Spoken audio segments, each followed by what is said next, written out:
The velvet curtain of power. Why the ruling class chooses chronic illness as an escape route. When observing history and the shifts on the political chessboard, the masses are often blinded by mists of morality and feigned compassion.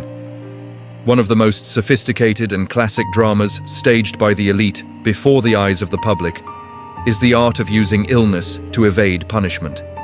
Ordinary people often naively ask why brilliant sovereigns, with tens of thousands of eyes and ears across the realm, can be so easily deceived by soulless medical certificates when they possess the full capacity to expose the truth. The cold, naked truth is that no one is being deceived here. It is all a perfectly orchestrated human drama, a tacit agreement between those who hold privilege, aimed at manipulating the perception of the crowd and maintaining the stability of the political game. This article will dissect every layer of this stratagem, stripping away the logical traps set by the rulers to help ordinary observers recognize the true nature of the Game of Thrones. The first principle to understanding this maneuver is to anatomize the nature of a lie cloaked in medical garb. There is a core truth in the world of politics. There are no coincidences.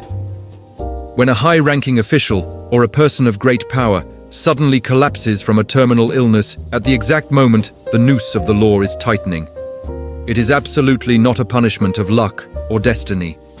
It is a grand masterstroke of political adaptability. Those who understand the times know that when their fortunes have waned, blind resistance only leads to total annihilation. Therefore, at this moment, illness is no longer a physiological state. It has been transformed into a negotiating tool, a white flag of surrender skillfully woven to conceal defeat. The person utilizing this trick is sending a clear message to the sovereign. That message is one of absolute submission, a voluntary withdrawal from the arena of power in exchange for peace for themselves and their clan.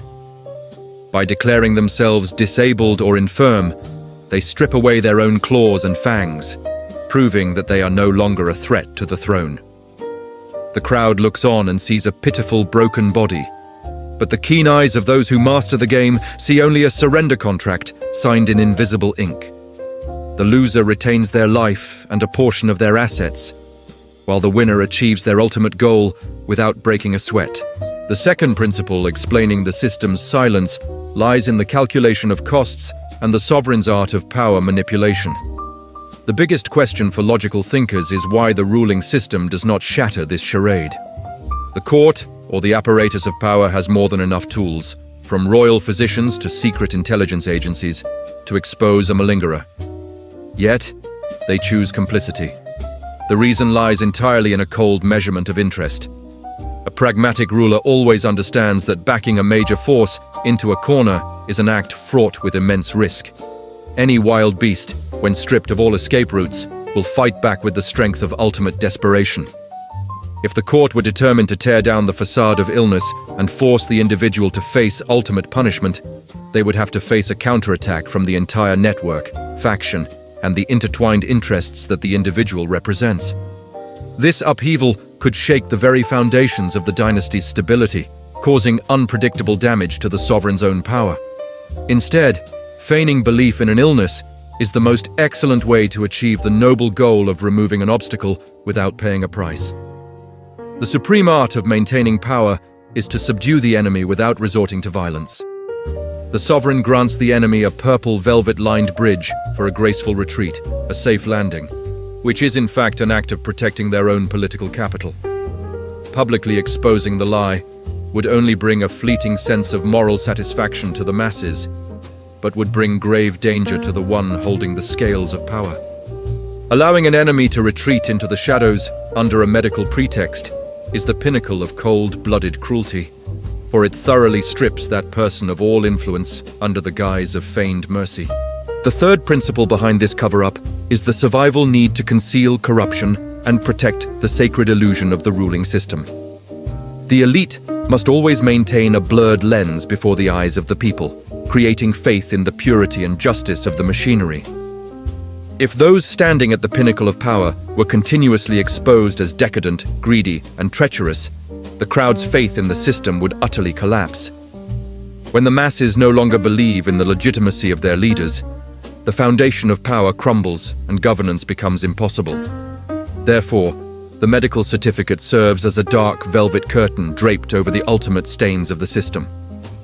Instead of holding public trials that expose all the filthy secrets of the ruling class, an announcement of declining health resolves all issues with extreme elegance. The public is directed to focus their attention on compassion or regret for a fading life, rather than directing their rage at the monumental transgressions that occurred. This trick manipulates the psychology of the masses with flawless perfection. It transforms a fierce political purge into an event of birth, old age, sickness, and death, the natural order of the universe. Through this, the ruler not only eliminates an opponent, but also keeps the magnificent cloak of dignity intact, leaving not a single scratch for the crowd to peer through or doubt. The fourth principle pushes us deeper into the shadows of power, the unwritten survival pact of the elite. Analyzing the structure of the ruling class deeply, we recognize a naked truth. Power is never a fixed asset. It is a cruel wheel of samsara, a cycle of reincarnation of fortune.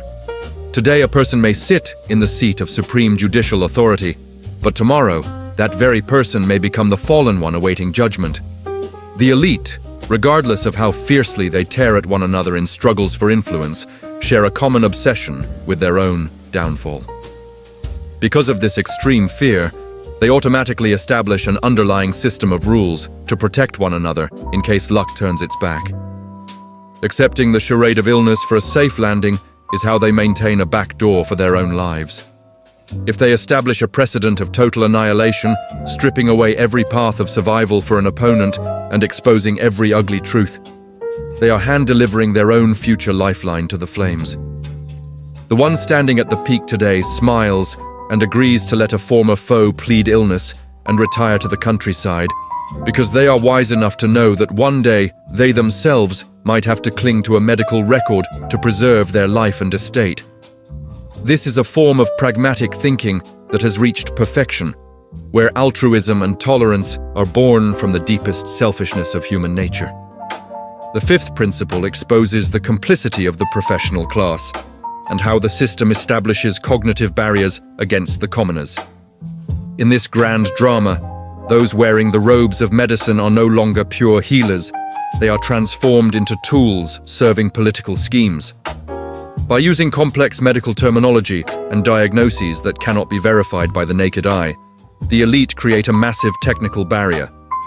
The masses, with their lack of expertise, are completely helpless in refuting an official medical conclusion.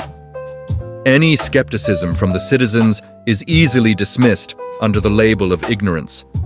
The power system uses the very prestige of science and medicine to silence public opinion, turning a cowardly escape tactic into an indisputable, objective truth. This demonstrates how brilliantly the ruling class weaponizes every aspect of social life, including faith in science, to serve the goal of maintaining their privilege.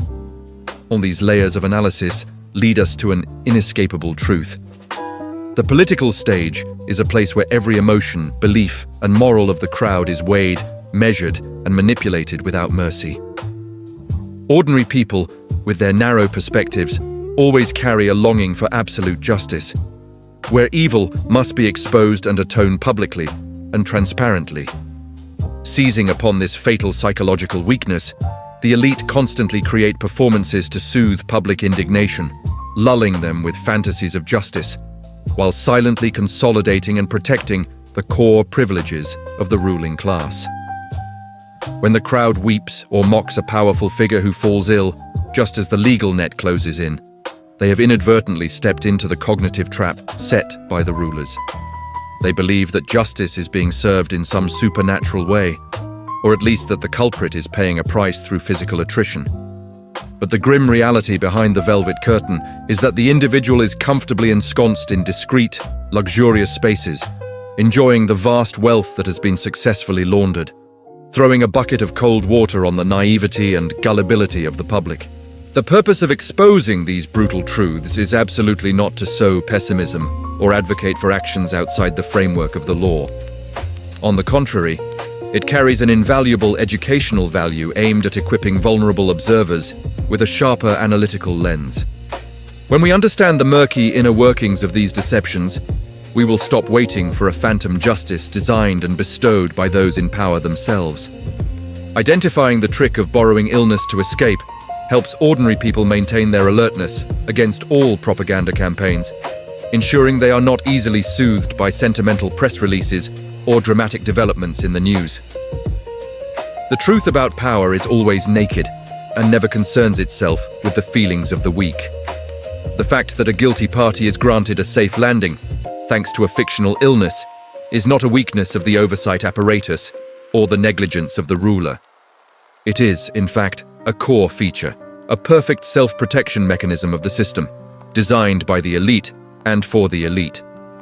They create laws to rule the masses, but they also possess enough wisdom to prepare pressure relief valves and secret emergency exits to save their own kind when the machine begins to malfunction. By thoroughly understanding this philosophy, we begin to view every development in the upper echelons of society with an attitude of profound indifference and supreme wisdom. We stop judging political events through the lens of hollow morality and start measuring them with equations of interest, factions, and survival. Only when we shatter the illusions of absolute fairness can our minds truly be liberated from the invisible strings of manipulation that those sitting on high have painstakingly woven from one generation to the next. The greatest freedom of an ordinary person is not the right to overthrow the system, but the possession of enough intellect to never become a naive spectator, applauding the cruel dramas of power.